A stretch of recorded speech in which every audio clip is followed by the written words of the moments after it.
Assalamualaikum warahmatullahi wabarakatuh. Salam sejahtera untuk kita semua.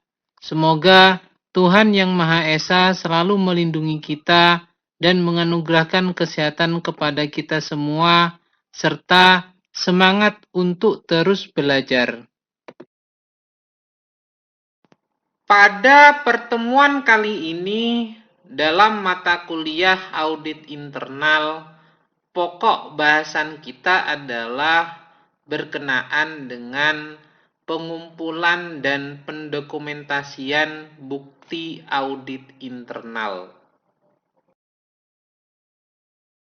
Sebagaimana kita ketahui bahwa bukti audit merupakan informasi yang digunakan oleh auditor untuk menentukan informasi apa saja selama periode audit yang biasanya disajikan dengan kriteria yang telah ditetapkan.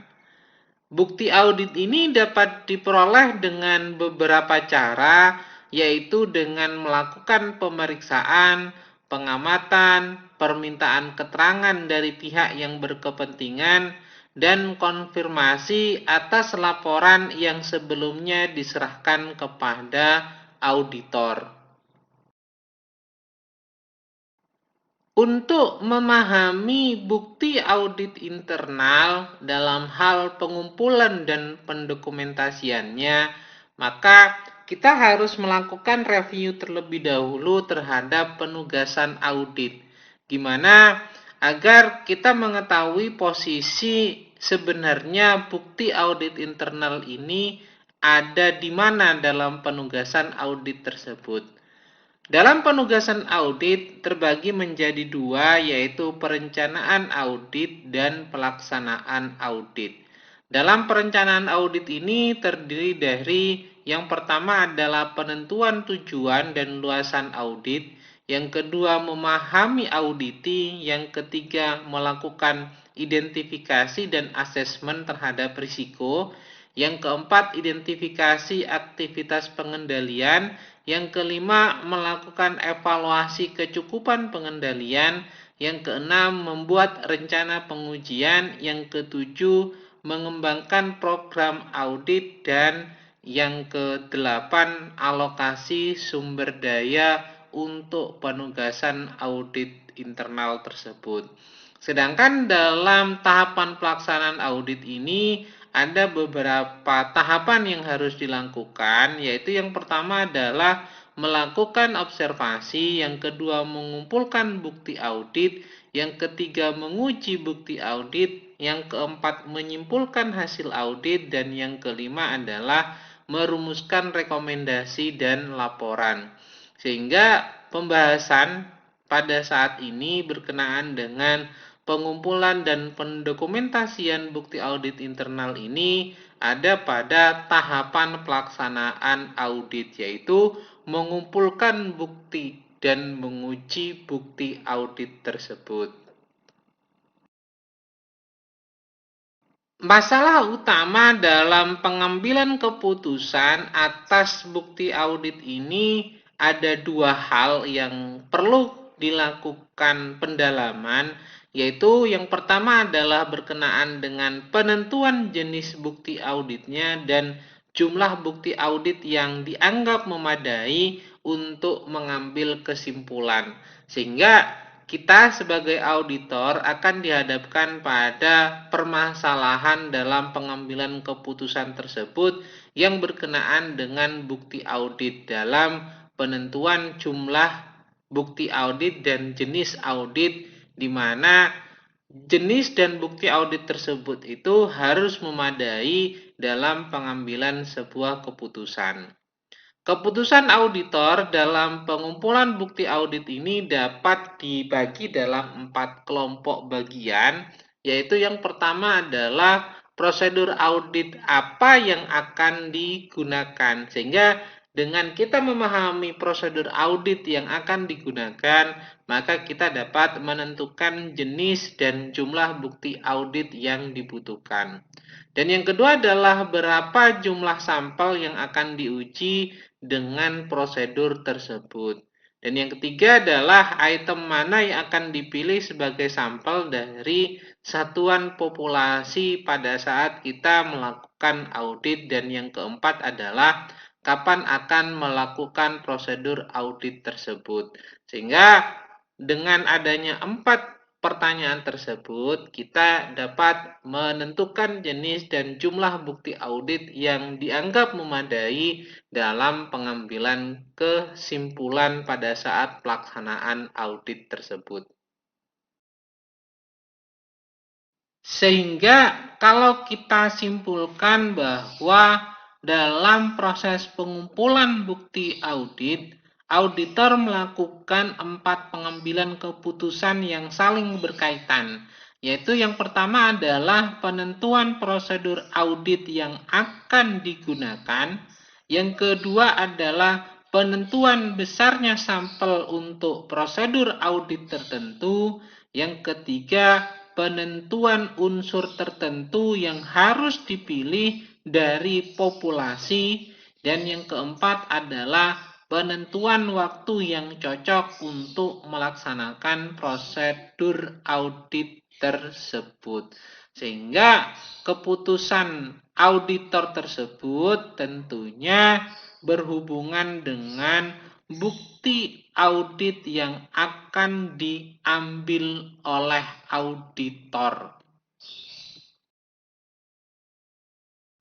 Ada 4 pertimbangan dalam pengambilan keputusan atas bukti audit pada saat kita melakukan observasi, yaitu yang pertama adalah berkenaan dengan condition atau kondisi, di mana kondisi ini merupakan bukti nyata yang ditemukan auditor pada saat melaksanakan audit.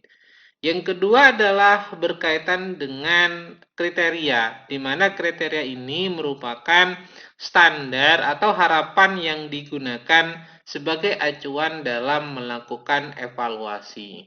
Dan yang ketiga adalah konsekuensi, di mana ini merupakan pengaruh nyata atau potensi pengaruh dari adanya penyimpangan terhadap kriteria yang telah ditetapkan. Dan yang keempat adalah cause atau kita kenal sebagai penyebab timbulnya gap antara kenyataan dengan kriteria yang menyebabkan adanya problem tersebut. Sehingga akibat kebalikan ini akan menjadi suatu permasalahan dalam sebuah operasional perusahaan. Maka 4 hal inilah yang menjadi elemen utama sebagai bentuk pertimbangan dalam pengambilan keputusan terhadap bukti audit yang akan diambil. Tingkat keandalan dari bukti audit ini terbagi menjadi 3, yaitu keandalan tinggi, keandalan sedang, dan keandalan rendah. Di mana keandalan tinggi merupakan dokumen yang dibuat oleh auditor atau dikirim langsung dari pihak ketiga ke auditor internal. Sehingga kalau dihadapkan pada bukti audit berupa dokumen yang dibuat sendiri oleh auditor atau dikirim langsung dari pihak ketiga ke auditor internal, maka bukti audit tersebut memiliki tingkat keandalan yang tinggi. Sedangkan kaitannya dengan keandalan sedang ini merupakan dokumen pihak ketiga yang dikirim ke perusahaan atau dokumen yang dibuat oleh perusahaan dan dikirim ke pihak ketiga. Artinya dalam hal ini, kalau dokumen tersebut itu tidak langsung dikirim oleh pihak ketiga ke auditor internal, tapi dikirim melalui perantara perusahaan, maka tingkat keandalan dari bukti audit tersebut itu dapat dinyatakan sedang. Sedangkan dalam keandalan rendah merupakan dokumen yang dibuat oleh perusahaan untuk kepentingan internal perusahaan. Sehingga auditor internal pada saat dihadapkan pada dokumen yang dibuat oleh perusahaan untuk kepentingan internalnya, ini memiliki tingkat keandalan yang rendah. Dalam pelaksanaan audit sebenarnya kita dihadapkan pada tiga hal, yaitu pada saat melakukan kualifikasi dan pelaksanaan yang pada akhirnya audit internal ini harus melahirkan sebuah laporan audit. Namun, dalam pelaksanaannya harus didasarkan pada sebuah standar auditing. Nah, dalam standar auditing ini, maka kita dihadapkan pada tahapan berupa pengumpulan bukti audit. Pengumpulan bukti audit ini tentunya dihadapkan dalam dua tindakan, yaitu menentukan jenis bukti audit dan bagaimana prosedur audit ini akan dijalankan. Sehingga dengan kita menentukan prosedur audit, maka kita akan mengetahui berapa jumlah sampel yang dibutuhkan sebagai bukti audit dalam pelaksanaan audit tersebut. Selain itu juga akan dihadapkan pada kebutuhan waktu pengujian. Berapa lama waktu dalam pelaksanaan audit internal tersebut. Maka kalau kita simpulkan dalam tahapan pelaksanaan audit ini, yaitu kualifikasi dan pelaksanaan harus menghasilkan sebuah laporan audit dan hal tersebut harus sesuai dengan standar auditing. Auditor dalam hal pengumpulan bukti audit ini harus semaksimal mungkin dihadapkan pada tingkat keyakinan yang tinggi, di mana auditor dapat memutuskan apakah bukti-bukti audit yang dimiliki ini telah secara memadai mendukung auditor untuk mengeluarkan laporan audit. Ada dua faktor yang menentukan tingkat persuasif bahan audit ini, yaitu yang pertama adalah tingkat kompetensi dan yang kedua adalah tingkat kecukupan. Kaitannya dengan tingkat kompetensi, hal ini mencerminkan sejauh mana bukti audit tersebut itu dapat dipercaya. Jika suatu bukti audit dianggap sangat kompeten, maka bukti audit tersebut akan sangat membantu auditor dalam menyusun temuan audit untuk membuat laporan audit. Kompetensi bukti audit sering digunakan bergantian dengan keandalan bukti audit. Tingkat kompetensi bukti audit ini bergantung pada prosedur audit yang akan digunakan. Namun, tingkat kompetensi dari bukti audit ini dapat ditingkatkan dengan memilih prosedur audit yang mengandung satu atau lebih dari 7 kriteria bukti audit yang kompeten, yaitu yang pertama adalah relevansi, yang kedua tingkat independensi penyedia informasi, yang ketiga tingkat efektivitas pengendalian internal dari auditi, yang keempat adalah pengetahuan langsung dari auditor, yang kelima kualifikasi dari penyedia informasi, yang keenam tingkat objektivitas, dan yang ketujuh adalah tepat waktu. Maka untuk mengukur tingkat kompetensi tentunya berkaitan dengan prosedur audit yang akan digunakan. Namun, dalam prosedur audit tersebut itu juga harus mempertimbangkan terhadap 7 karakteristik bukti audit agar memiliki tingkat kompetensi yang dapat dipercaya. Penjelasan mengenai karakteristik dari bukti audit yang kompeten, yaitu yang pertama adalah berkenaan dengan relevansi, di mana bukti audit haruslah relevan dengan tujuan audit yang diuji oleh auditor sebelum bukti audit itu dapat diandalkan. Kita dalam hal ini mengasumsikan bahwa seorang auditor mengetahui bahwa auditan atau auditi tidak mencatat tagihan atas barang yang dikirim kepada pelanggan. Jika auditor memilih sampel dari faktur penjualan dan melacak setiap faktur tersebut ke dokumen pengiriman yang berhubungan, maka bukti audit ini tidak relevan untuk tujuan kelengkapan. Dan karena itu, maka bukti ini tidak dapat dikategorikan sebagai bukti yang dapat diandalkan untuk tujuan audit tersebut. Kenapa? Karena antara catatan tagihan pada saat barang ini dikirim itu tidak ada. Namun kalau kita lacak terhadap faktur penjualan, tentunya hal tersebut tidak relevan. Kenapa?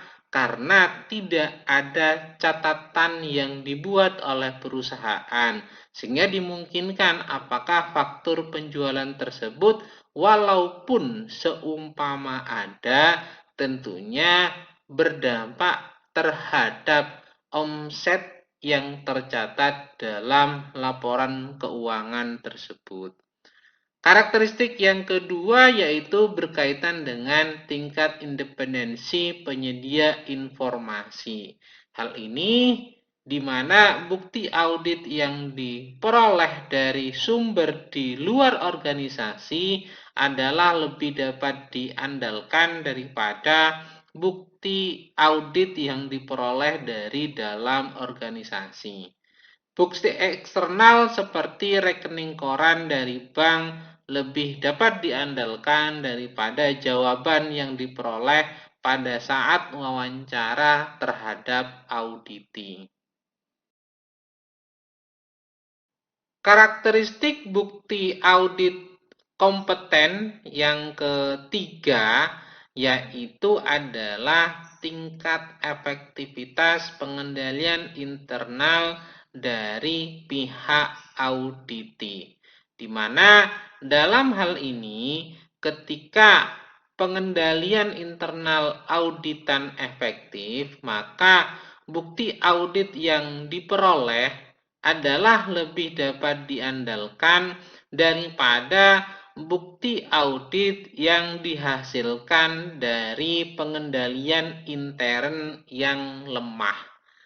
Sebagai contoh yaitu ketika pengendalian intern dari sistem pembayaran telah berjalan efektif, maka auditor dapat memperoleh bukti yang lebih kompeten dari standar pengendalian mutu yang berhubungan dengan surat perintah pencairan dana.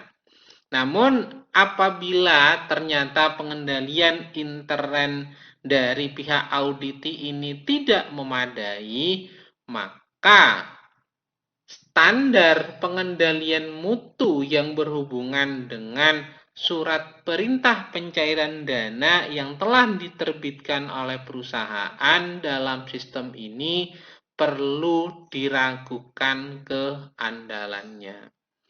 Yang keempat yaitu pengetahuan langsung dari pihak auditor. Hal ini berkenaan dengan bukti audit yang diperoleh secara langsung oleh auditor melalui pemeriksaan fisik, pengamatan, perhitungan, dan pemeriksaan mendadak adalah merupakan bukti audit yang lebih kompeten daripada bukti audit yang diperoleh secara tidak langsung.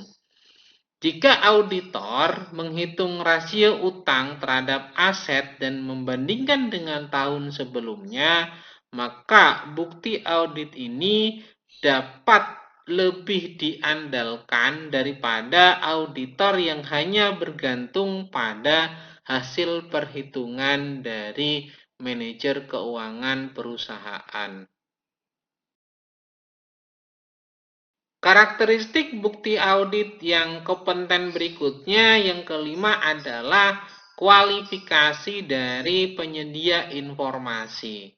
Dalam hal ini, meskipun sumber informasi berasal dari luar dan independen, bukti audit hanya akan dapat diandalkan apabila orang yang menyediakan informasi tersebut itu telah teruji atau qualified.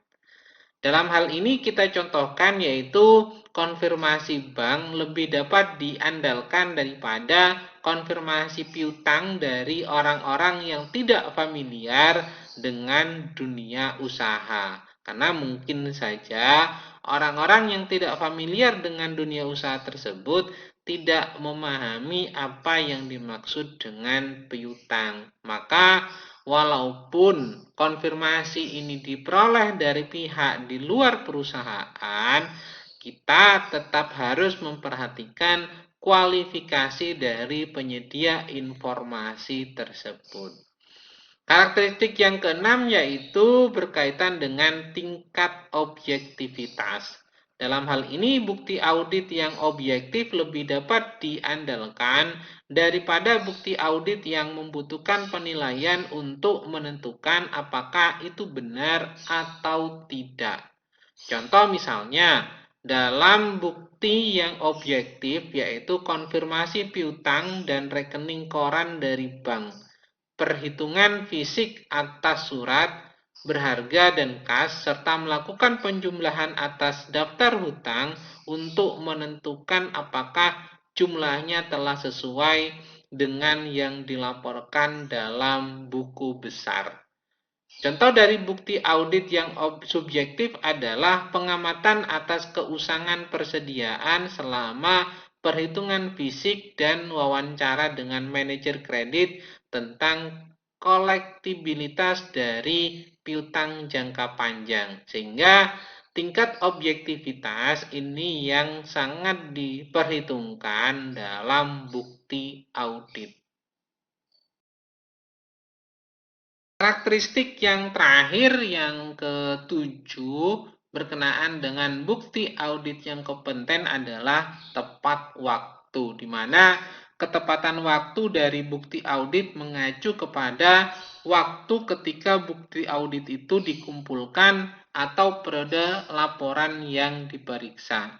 Sebagaimana kita contohkan yaitu sampel acak dari transaksi belanja sepanjang tahun akan lebih dapat diandalkan daripada sampel yang diambil hanya dalam 6 bulan pertama. Sehingga ketepatan waktu dalam penyediaan laporan untuk diperiksa atau penyediaan bukti audit ini juga sangat diperhitungkan sebagai bukti audit yang kompeten.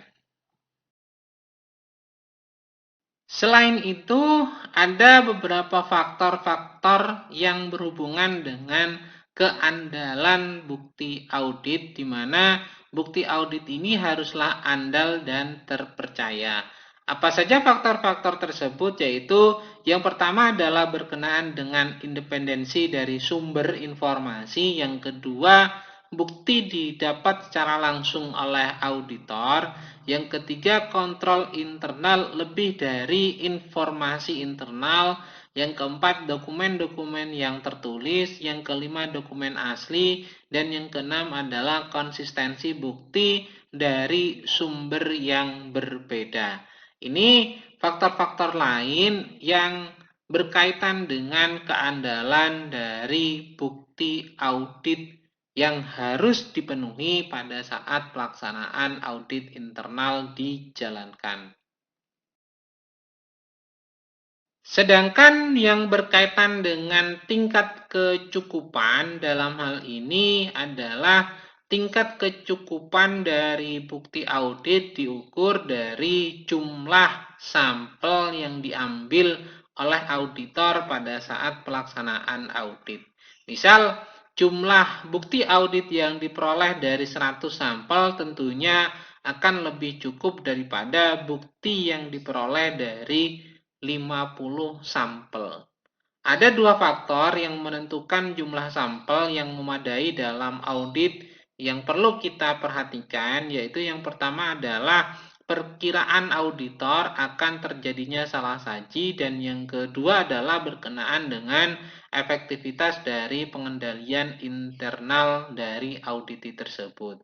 Sehingga kalau kita akan menghitung tingkat kecukupan, maka dua faktor inilah yang harus diperhatikan, yaitu berkenaan dengan perkiraan auditor akan terjadinya salah saji, sehingga auditor ini harus menghitung terhadap resiko yang mungkin akan terjadi. Dan yang kedua juga menghitung terhadap efektivitas dari pengendalian intern yang dimiliki oleh perusahaan. Sebagai contoh ilustrasi, asumsikan bahwa dalam audit atas suatu organisasi, auditor menyimpulkan bahwa ada kemungkinan besar terjadi keusangan persediaan karena sifat persediaan itu sendiri lebih mudah untuk usang. Auditor mengambil sampel persediaan yang lebih besar dibandingkan jika auditor menduga bahwa kemungkinan terjadinya keusangan persediaan adalah kecil. Dengan cara yang sama, apabila auditor menyimpulkan bahwa pengendalian intern audit dalam pencatatan aset tetap telah berjalan dengan baik, maka jumlah sampel yang lebih kecil akan dianggap memadai dalam audit atas perolehan aset tetap. Sehingga dalam ilustrasi contoh ini, maka yang menjadi pertimbangan adalah efektivitas dari pengendalian intern dari perusahaan tersebut dan perkiraan auditor akan adanya salah saji. Sehingga dua hal tersebut inilah yang menentukan jumlah sampel yang memadai dalam pelaksanaan audit internal tersebut. Ada 10 tipe bukti audit yang dapat kita pahami, yaitu yang pertama adalah pengendalian internal perusahaan, yang kedua adalah catatan akuntansi, yang ketiga bukti fisik, yang keempat bukti dokumenter, yang kelima perhitungan-perhitungan, yang keenam bukti lisan, yang ketujuh bukti analisis, yang kedelapan bukti dari spesialis, yang kesembilan pernyataan tertulis, dan yang kesepuluh konfirmasi.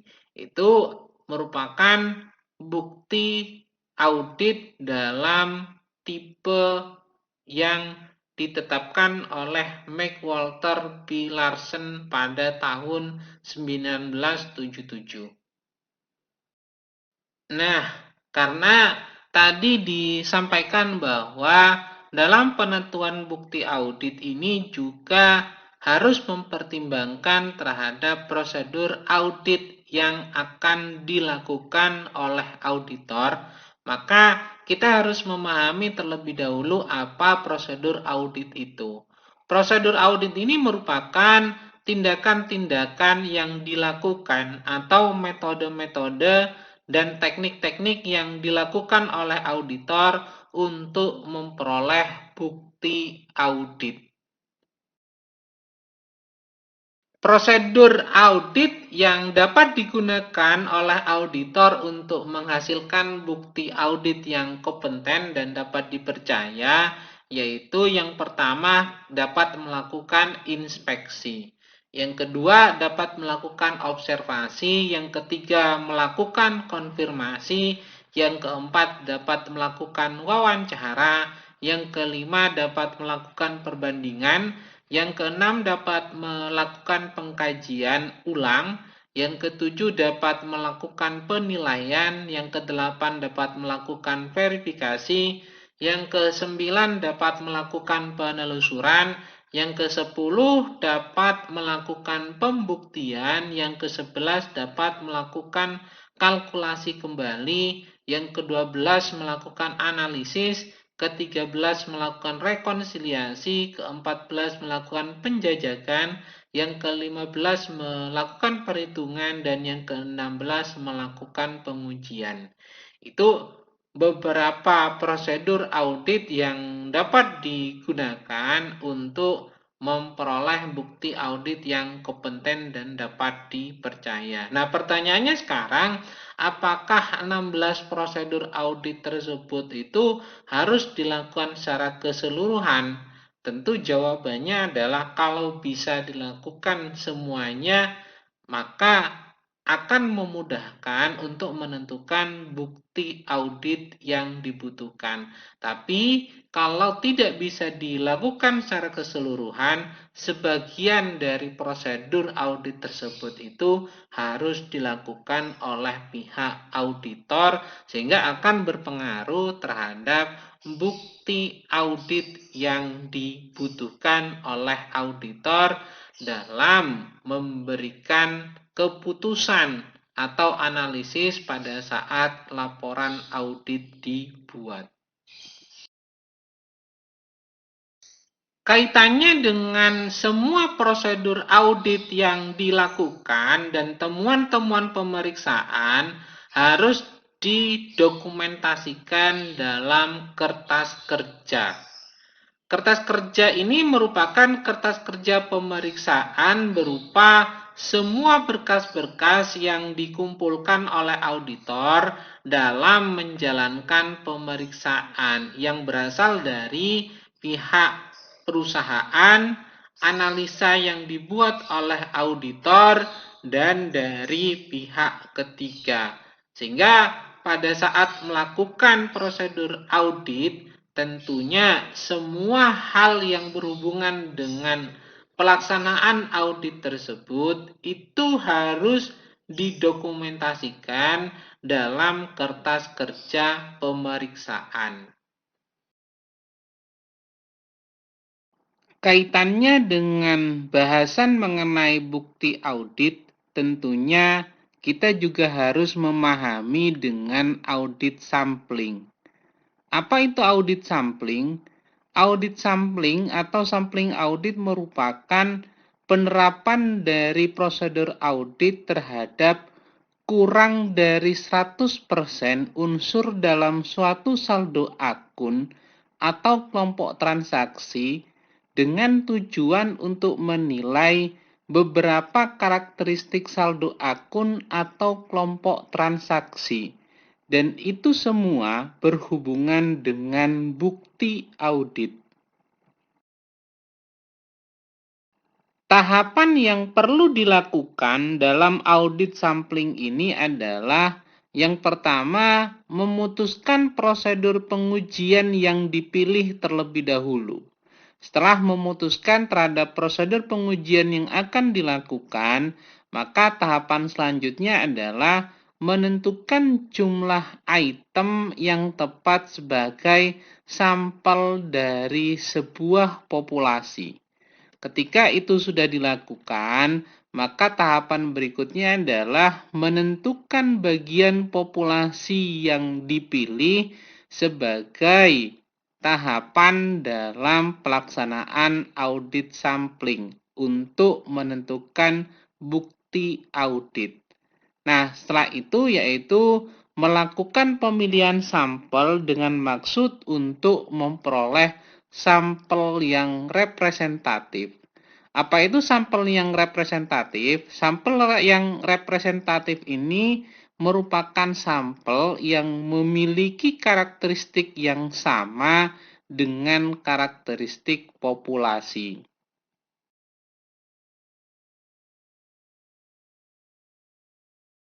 Ada dua pendekatan umum dalam sampling audit ini yang biasanya dilakukan, yaitu yang pertama adalah pendekatan dengan statistik, dan yang kedua adalah pendekatan dengan non-statistik.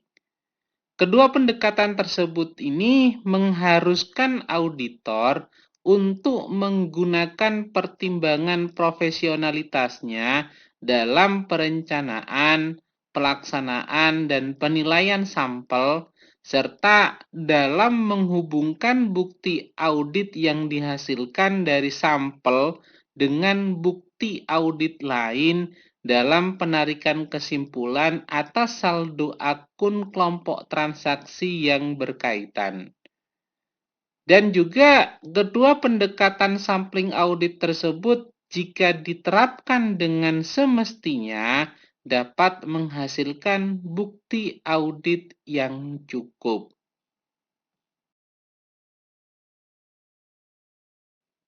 Perbedaan yang mencolok dalam dua metode audit sampling ini yaitu sampling statistik dan sampling non-statistik. Kalau sampling statistik ini lebih banyak memerlukan biaya, sedangkan dalam sampling non-statistik relatif lebih sedikit memerlukan biaya. Selain itu, dalam sampling statistik ini manfaatnya lebih besar daripada sampling non-statistik yang bersifat kriteria subjektif saja.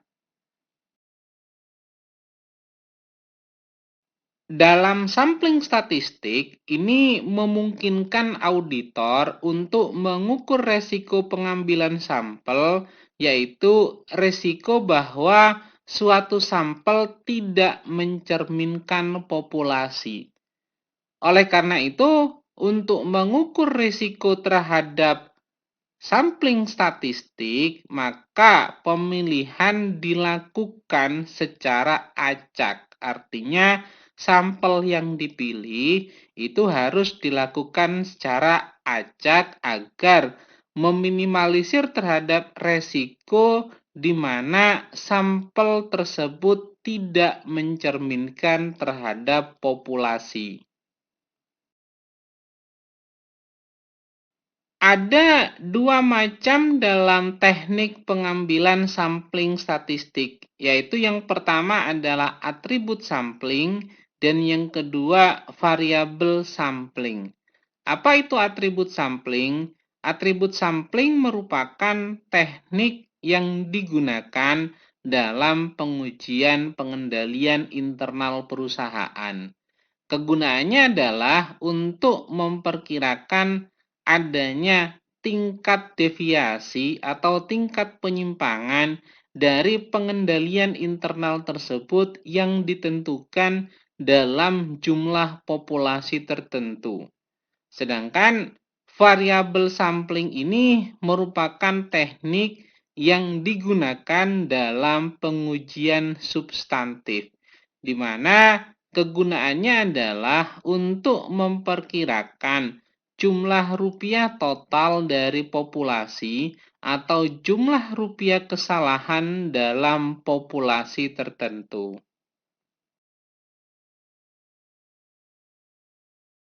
Sedangkan dalam sampling non-statistik, ini tidak memungkinkan bagi auditor untuk dapat mengukur resiko pengambilan sampel secara objektif. Karena apa? Karena setiap unit populasi tidak memiliki peluang yang sama untuk terpilih. Berbeda halnya dengan sampling statistik dalam pengambilannya menggunakan metode acak. Namun dalam hal ini, di mana sampling non-statistik ini bisa bernilai untuk rancangan sampling terarah atau bentuk lain dari sampling menggunakan pertimbangan tertentu dalam pelaksanaan audit internal.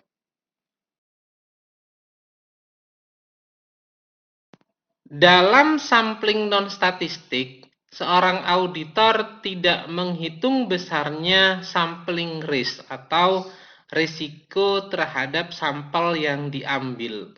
Tetapi, auditor memilih sampel berupa item yang dipercaya akan memberikan informasi yang diinginkan atau berguna sesuai dengan kepentingan auditor pada saat melakukan audit internal.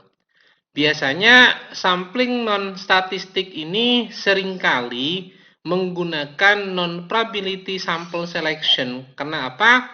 Karena sampelnya itu biasanya telah ditentukan sesuai dengan kriteria yang dibutuhkan oleh auditor.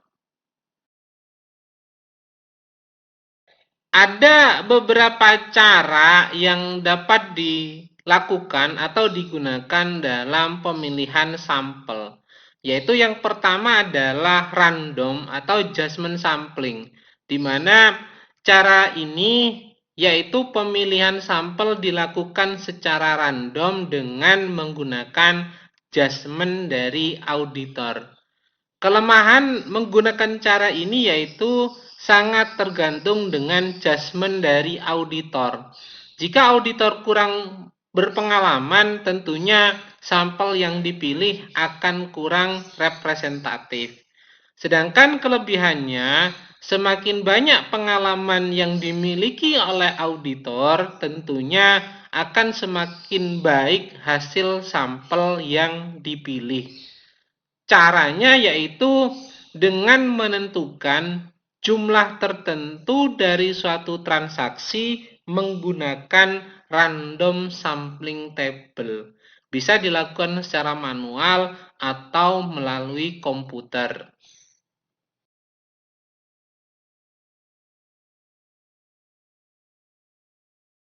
Cara kedua dalam pemilihan sampel yaitu adalah block sampling, di mana dalam hal ini auditor memilih transaksi pada bulan-bulan tertentu. Misalnya di bulan Januari, bulan Juni, dan bulan Desember.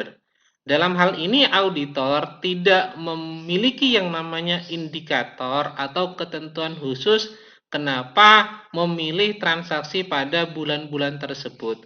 Namun, dalam block sampling ini, auditor menetapkan bahwa sampel yang dipergunakan sebagai bukti dalam audit itu adalah pada bulan-bulan tertentu. Selanjutnya, cara yang ketiga dalam pemilihan sampel yang sering digunakan yaitu statistical sampling, di mana dalam hal ini pemilihan sampel dilakukan secara ilmiah sehingga walaupun lebih sulit namun sampel yang terpilih itu representatif. Lebih banyak digunakan biasanya dalam audit di perusahaan yang besar dan telah memiliki internal control yang baik. Maka biasanya menggunakan cara statistical sampling dalam pemilihan sampel pada saat melakukan audit internal. Pembahasan terakhir yaitu berkenaan dengan laporan audit, di mana pada saat kita sudah mengumpulkan bukti audit, maka bukti-bukti audit tersebut tentunya pada akhirnya harus menjadi laporan audit. Apa itu laporan audit? Laporan audit ini merupakan salah satu tahapan paling penting dan akhir dari suatu pekerjaan audit. Dalam setiap tahapan audit akan selalu terdampak psikologis bagi auditor maupun auditinya. Artinya, auditor maupun auditi akan memiliki dampak atau beban psikologis pada saat melakukan yang namanya audit. Dampak psikologis ini dalam tahapan persiapan audit dan pelaksanaan audit dapat ditanggulangi pada waktu berlangsungnya audit. Tetapi dampak psikologis dari laporan hasil audit, penanggulangannya akan lebih sulit. Karena apa? Karena waktu audit sudah selesai, laporan yang dibuat ini merupakan bentuk komunikasi tertulis, dibuat secara formal sehingga auditor tidak dapat mengetahui reaksi auditi secara langsung. dan laporan telah didistribusikan kepada berbagai pihak sehingga semakin banyak pihak yang terlibat dalam masalah temuan audit tersebut. Karena laporan hasil audit akan memiliki dampak yang luas, maka diperlukan pengetahuan khusus tentang penyusunan laporan hasil audit. Pelaporan hasil audit ini merupakan tahapan akhir kegiatan audit. Selain itu, juga harus sesuai dengan norma pemeriksaan. Penyusunan laporan hasil audit juga harus mempertimbangkan dampak psikologis, terutama yang bersifat dampak negatif pada auditi. Baik itu juga kepada pihak ketiga dan juga pihak lainnya yang menerima laporan audit tersebut. Tentunya semua hal tersebut itu harus dipertimbangkan dalam laporan hasil audit ini. Laporan audit harus dibuat secara tertulis dan disampaikan kepada pejabat yang berwenang tepat pada waktunya agar memiliki kemanfaatan sesuai dengan yang diharapkan. Laporan audit ini harus memuat ruang lingkup dan tujuan pemeriksaan, disusun dengan baik, menyajikan informasi yang layak, serta pernyataan bahwa pemeriksaan telah dilaksanakan sesuai dengan norma pemeriksaan yang telah ditetapkan. Setiap laporan audit tentunya harus memuat ruang lingkup pemeriksaan, sasaran atau tujuan pemeriksaan, dan adakah hal-hal yang dapat dirasakan sebagai pembatasan terhadap pelaksanaan kegiatan pemeriksaan atau kegiatan audit. Selain itu juga memuat temuan dan kesimpulan pemeriksaan secara objektif yang didukung dengan bukti audit yang baik serta saran tindakan yang konstruktif untuk melakukan perbaikan ke depannya. Dan juga lebih mengutamakan usaha perbaikan atau penyempurnaan daripada kita memberikan kritik dalam temuan audit tersebut. Dan juga mengungkapkan hal-hal yang masih merupakan masalah yang belum dapat diselesaikan sampai berakhirnya pemeriksaan. Itu jika ada.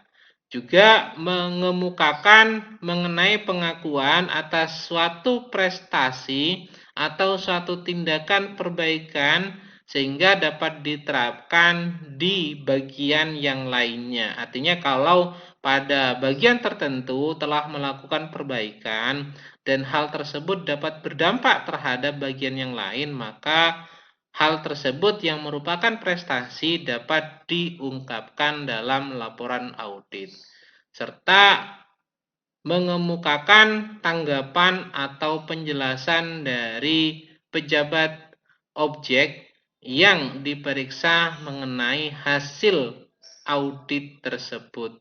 Sehingga antara auditor dengan auditi ini ada komunikasi dua arah untuk menentukan saran dan masukan yang konstruktif demi perbaikan ke depannya. Mungkin itu dulu paparan yang dapat diberikan dalam pertemuan kali ini. Mudah-mudahan dapat dipahami dengan baik. Bila mana ada hal yang kurang berkenan, kiranya mohon maaf sebesar-besarnya.